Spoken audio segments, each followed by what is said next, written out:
Guys, we got some crazy cards in this review. This card is probably 100% broken, and we might have a rogue card that's up for debate as well. Hey, buddy, watch this. Yeah, so up first here is Beastmaster Leo Rocks, a new legendary for Hunter, 8 mana, 5/5 Battlecry. Summon 3 beasts from your hand. So we've got here just this gigantic potential board builder. You're going to get 4 minions here in play off this single card. And of course, Hunter can have some pretty crazy minions summoned from this as well, right? Think King Crush, for instance, cheating it out a turn early and getting a free 5/5. That alone would potentially make this a pretty solid card. Anything extra is just a bonus. And with things like Tundra Rhino as a possibility, you could give all of the beasts that are summoned charge, making Beastmaster Leo Rocks potentially a big damage finisher. With all the kind of buff stuff we're seeing possible with cards like Scavenger's Ingenuity, you can draw a handful of beasts, buff them, and then get those buffed stats summoned into play very affordably with Beastmaster Leo Rocks. There's all kinds of crazy potential that starts to come to mind for a card like this. Now, of course, with any card, there are some potential risks and downsides. If you have like small beasts in hand, those wouldn't be particularly ideal to get summoned off of the Beastmaster here. But of course, if they're small beasts, they're lower mana cost, you can probably play them before your Beastmaster. So you get those out of your hand, you save, some big things you were kind of hesitant to spend mana on anyway, and then boom, you overload the board all at once. Now, of course, Hunter is a class that has some resource restrictions from time to time where they don't tend to have huge hands. So this could be considered like overcommitting in some ways, but if you build out the right selection of beasts and they have that kind of charge damage or high pressure, it probably doesn't matter because this is either ending the game or putting them at such a low health total that you'll be able to end the game soon anyway. And then as we know with things like Highlander Hunter out there, great strong one-of legendaries like this are kind of perfect, and Highlander Hunter can certainly play towards turn 8, which some hunters might have a little bit more trouble with. So for me, I look at a card like this, and it just seems insane. Like, I don't know exactly what the right selection of minions are, what the right deck construction looks like, but even if this doesn't take off right away, I feel like there has to be some world down the road where this card is going to be enormous. It's going to end games. It's going to be meta-defining. So Beastmaster Leo Rocks just looks like it does too much, too well, and it's too big, too efficient. This is a really, really crazy good card. So now let's take a look at Lady Liadrin, a new Paladin legendary minion, a 7 mana 4/6 Battlecry. Add a copy of each spell you cast on friendly characters this game to your hand. So taking a kind of familiar Lanessa Sunsorrow thing, but shifting it into a value and resource generator instead of an on-board tempo kind of play, because these spells are going on your hand. They're not being recast on the minion. One other distinction, this is all friendly characters that you've cast spells on. So say a Lay on Hands that you used on your own face would still be added back to your hand. It's not just minion-based things. So a little bit of extra utility there. Now, that said, Lady Liadrin is a little bit of a weaker tempo play in most cases. This is just a 7 mana 4/6, which could make this difficult to play on occasion because you're not doing much else. She doesn't have taunt to protect you. You're going to have to utilize those spells in a pretty swingy way to give up this much mana to generate that many resources. That said, of course, if you're in a really grindy control style deck, you're, answering everything your opponent does via some healing, some removal spells, whatever it is. You shift into the late game, maybe you get a turn or two of reprieve, you play Lady Liadrin, you reload, and you can grind out probably almost any kind of control deck with all the just ridiculous resources that you're generating if you don't have any fatigue problems. Now, all that said, I think Lady Liadrin will need more buffs and spells and utility than we're currently seeing, but I suspect that's going to come along for Paladin and give Lady Liadrin the kind of tools and resources she needs, and maybe we could even see some really cheap, high-tempo buffs and spells and targeted friendly spells that really empower Lady Liadrin. So I actually have quite a bit of faith in this card. I think we'll see by the time Ashes of Outlands is here that Lady Liadrin has a pretty good toolkit to support her. Still some challenges on finding that right moment to play her, but nonetheless, I think Lady Liadrin is going to be a pretty solid legendary for Hearthstone. So now let's talk about Akama and whether or not I think Akama could be broken. New 3 mana 3/4 legendary prime for Rogue. He's got stealth by default. That's already, by the way, a pretty good minion. That's a great stat line with stealth, which means either some great early game trade, some inevitable damage, some buff follow-ups.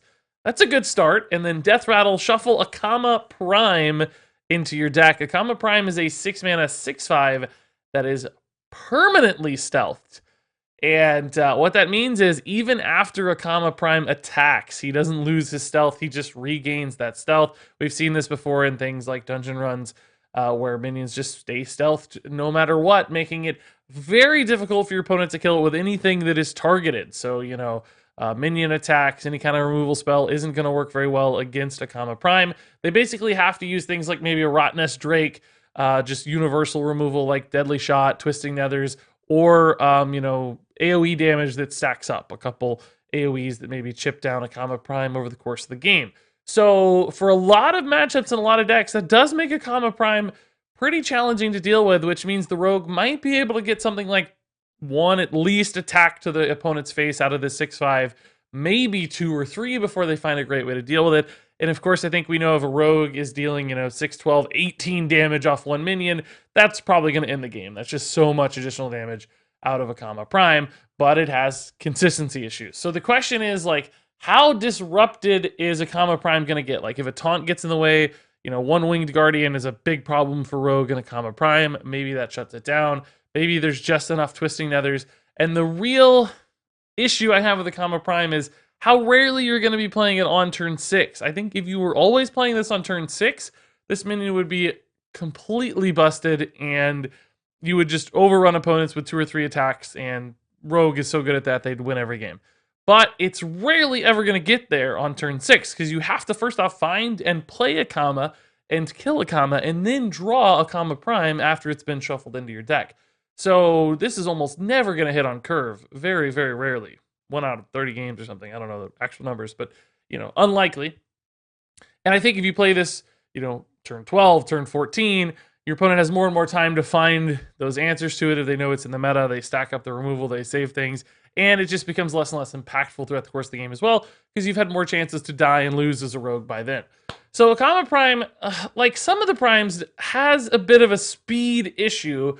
Other Primes, I think, make up for that with things like active battle cries, rush, etc., that save them. Akama Prime doesn't have that. So I'm really, really worried that the best case scenario for this card is amazing, but most often you're going to be trending far more towards the worst case scenario where you play this down, your opponent has a board, they don't care if you have a stealthed Akama Prime, they're just hitting you and killing you anyway, and you've basically lost the game. Now, of course, Heistbear and Togwaggle and Galakron draw you so many zero cost cards that removes any of the downsides of playing an Akama Prime, and he just kind of gets tossed in as a freebie threat. Kind of like an Edwin. It just kind of comes down sometimes as a 12/12 and it's such a big threat. Akama Prime could be the same sort of minion. So that said, I still think this card gets played. I don't think it's actually like broken or it's going to ruin the game, but I do think it's a viable minion for Rogue just because both halves of it are pretty solid. The tempo early of Akama and the potential crazy upside of Akama Prime late in the game. I still think this is a very good minion, just not a broken minion. So next up here, let's look at Zixor Apex Predator, a 3 mana 2/4 beast for Hunter with Rush and Death Rattle. Shuffle Zixor Prime into your deck. Zixor Prime is an 8 mana 4/4. He's clearly been modified. He's super cool looking, all these like tech upgrades. And he's got Rush and Battlecry. Summon 3 copies of this minion. And 3 copies means you'll get 4 total 4/4s, right? The base 4/4 and then the 3 copies. So basically 16 in stats there, all with Rush for 8 mana. Now, the first half of Zixor, a solid minion. I wouldn't get, you know, super excited about a 3 mana 2/4 with Rush, but certainly reasonable enough to play, take a nice effective trade, get the occasional beast synergy for Hunter. I think you're okay with Zixor at his start level. He's not your best minion, but acceptable. And then Zixor Prime, I think, is really, really good. As we've seen with cards like Faceless Corruptor, 4/4s with Rush do make an impact in Hearthstone these days. This one would come down a little bit later, but of course you've got more of them, and that gives you a lot of different angles to trade. Plus, we've seen some cards like Scavenger's Ingenuity in Hunter already that are beast draw tutors with buffs. So you could potentially tutor Zixor Prime out of your deck with a +3/+3 buff, which means you're getting 4 7/7s with Rush, which is really, really good. That's that kind of doubled Battlecry Galakron 8/8 world that we've seen win so many games. So for me, Zixor and Zixor Prime both look like pretty solid plays. I don't think either is like just an instant winner on its own, but as you start to explore different synergies, buffs, consistencies available to Hunter, this looks really good. Particularly, I'd say in a Highlander Hunter list where you're just looking to add one of good anythings, good 3-drops like Zixor make a lot of sense. Turns into a good single card later. That's kind of perfect for what Highlander Hunter's looking to do. So I think this card is a natural fit for that archetype and potentially could even carve out something of its own with some kind of beast synergy deck or beast buff deck using things like Scavenger's Ingenuity to pull that together. So all in all here, we have a really solid minion. It's maybe not the most exciting one or the most meta-defining one ever, but certainly a reliable playable card. So next up here is the Lurker Below for Shaman, a 6-mana 6/3 with Battlecry. Deal 3 damage to an enemy minion. If it dies, repeat on one of its neighbors. So you kill something small here, that thing dies, and you create a chain, and this chain does repeat indefinitely as long as it's activating. That's already been confirmed. So if there are 5 3/3s on board, this would essentially wipe the entire board of said 3/3. So really good against something like, say, a token deck. Maybe, Treant Druid's got a bunch of 2/2s. This just wipes all of the 2/2s off the board in one fell swoop while also developing, a 6/3 minion on board. Now, of course, 6/3 is not a particularly solid stat line for a 6-drop, so you are really going to need to realize the Battlecry value to make the Lurker Below worth it. And if you kind of compare this to Fire Elemental, it's like a Fire Elemental with this chaining upside, but a little bit of a stat downside. But also, of course, it can't go face like Fire Elemental. So I'm actually wondering if this is all that much better than a Fire Elemental, which is a basic card for Shaman that's a non-legendary. That leaves me a little bit concerned about the Lurker Below. Like, yes, obviously that token removal upside's great, but Shaman can already do that pretty well. They have a lot of different ways to answer wide boards of minions effectively, and I don't know if Lurker Below really increments on that ability all that much or makes it feel like it's really worth it over comparable cards that maybe have other sideways synergies. Your Sandstorm Elementals, your Earthquakes, your Hag of the Schemes, those can all interact in different ways. This also is a Battlecry minion, but it's way more expensive than something like a Sandstorm Elemental, and expensive Battlecries aren't necessarily ideal for a Quest Shaman deck, so Sandstorm feels way more sensible in some ways there. If you're looking for kind of big spell synergies, you might want to go for your spell-based removals. If you're looking for spell damage, you stick with spells. So the Lurker Below might fall in this weird gap where I don't really know who exactly runs it or why. Now, clearly, if token is overrunning the meta and there's tons of wideboard decks out there, sure, Lurker Below is good enough to make the cut in some kind of deck, particularly maybe a Highlander Shaman list of some sort. Otherwise, I think this guy actually falls a little short. I don't know that he is that much better than just normal Hearthstone cards, and he does feel kind of like one of those cards was like, yeah, we know Shaman's been pretty good for a while, so we're going to take it easy, lower the power level on a legendary like this just a little. This feels almost like a 5-mana card to me more than 6 mana, so Lurker Below leaves me wanting quite a bit.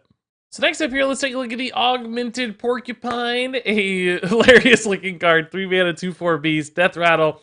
Deal this minion's attack damage randomly split among all enemies.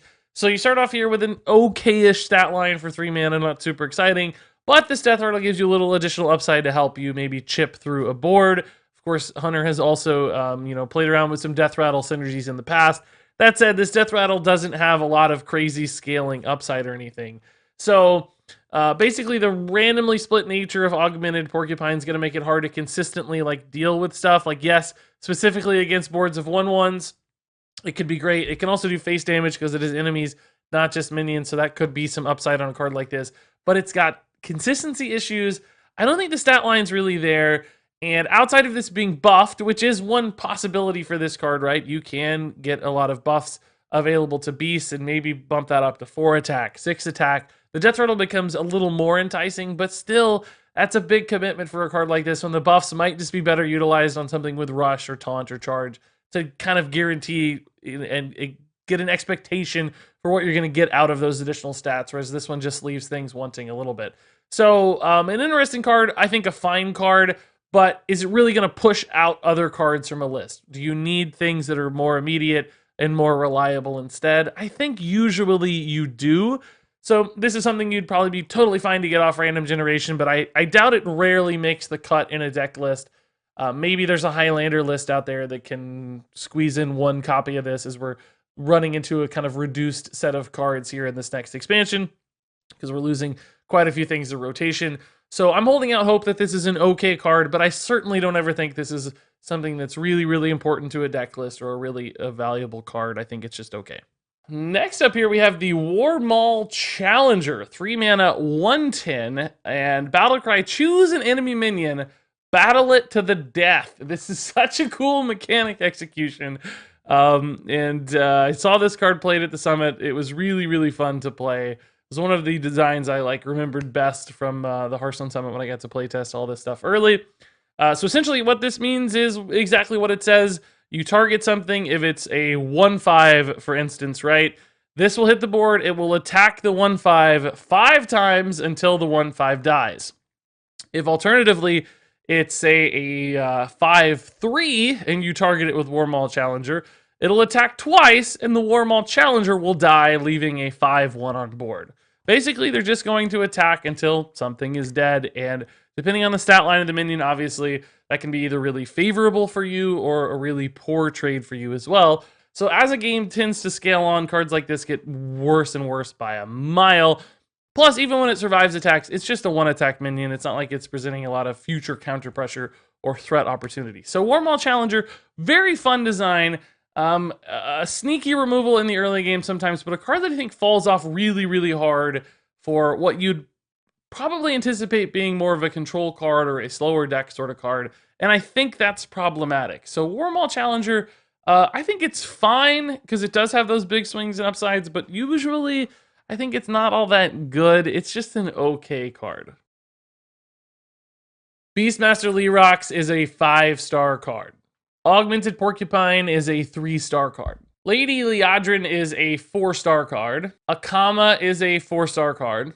Zixor Apex Predator is a 4-star card. The Lurker Below is a 2-star card. Warmall Challenger is a 3-star card. And there you go, folks. That wraps it up for this review. Some pretty crazy cards. Lots of cool legendaries here. I'm really liking the legendary set so far in this expansion. As always, of course, share your thoughts on these cards in the comments below. I want to hear what you guys take. What did I get wrong? What did I get right? There's not going to be many of those comments, I'm pretty sure. That said, thanks as always for watching. Stay tuned for future card reviews. And until next time, game on.